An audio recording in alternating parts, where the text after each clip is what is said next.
A psoríase é uma doença inflamatória da pele bastante conhecida e que acomete um grande número de pacientes no Brasil e no mundo. Mas você sabia que existem vários tipos diferentes de psoríase? E nesse vídeo nós vamos falar sobre 7 tipos diferentes que a psoríase pode se apresentar na sua pele. Começando o tipo 1, o primeiro tipo de psoríase, que é o tipo mais comum na população em geral, é que a maioria das pessoas conhece, é a psoríase em placas.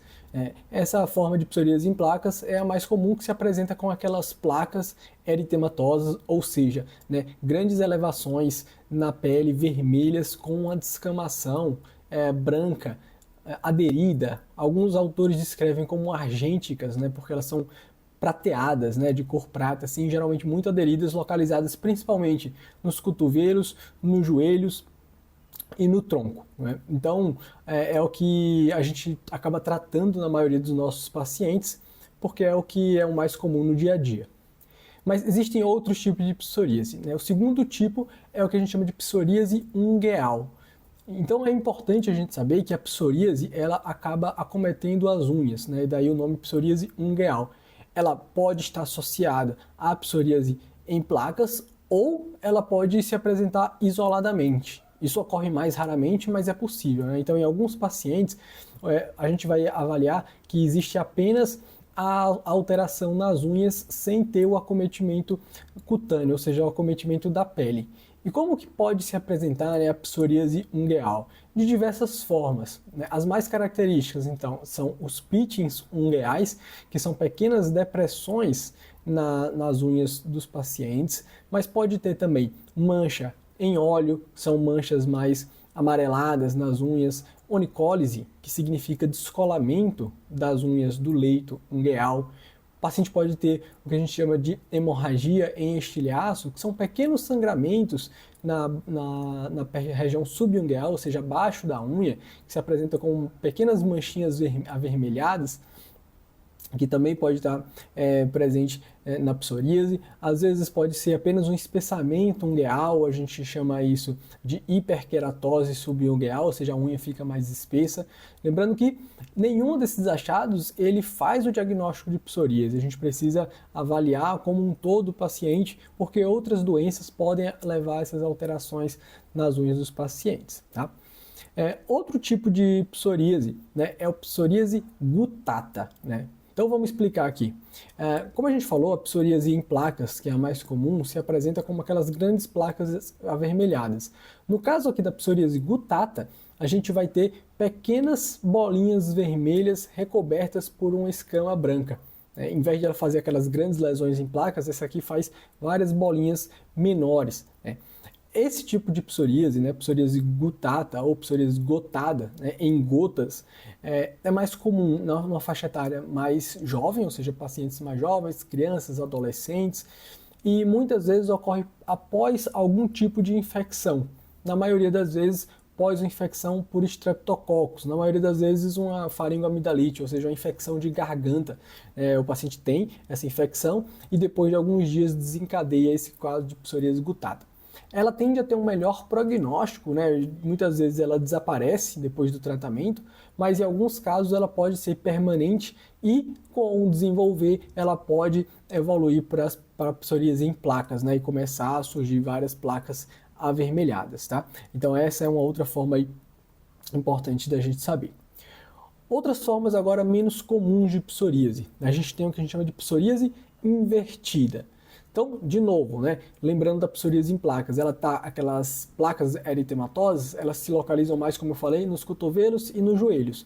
No caso da psoríase invertida, as lesões de psoríase passam a predominar em áreas de dobras do corpo. Então, principalmente aqui nas axilas, nas virilhas, que são regiões de dobra. No caso de algumas mulheres que vão ter a mama mais pêndula na região inframamária, então são áreas de dobras e a gente chama de invertida porque na maioria das vezes ela está nas áreas dos cotovelos e joelhos, e agora no caso da psoríase invertida ela acomete principalmente as áreas de dobra, então inverte-se o local mais comum. No caso da psoríase invertida, Geralmente o paciente vai se manifestar com essas manchas avermelhadas, mas sem a descamação ou com pouca descamação.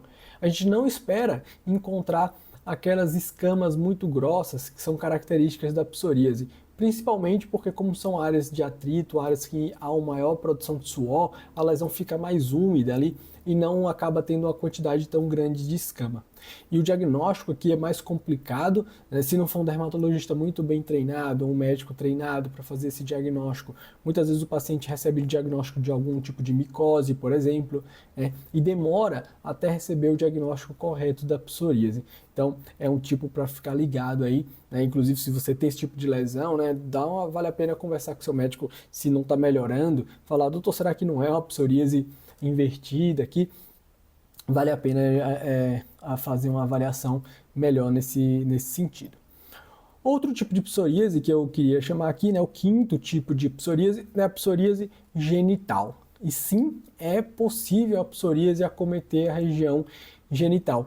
Muitos pacientes acabam não comentando isso com o médico, muitas vezes por constrangimento, ou às vezes não comenta com o dermatologista porque acha que é uma doença que o ginecologista tem que tratar ou que o urologista deve tratar, e não, né? Toda a dermatologia, ela cuida de todas as doenças que acometem toda a extensão da pele. Então, lesões na região peniana, na região vulvar também, elas devem ser avaliadas pelo médico dermatologista.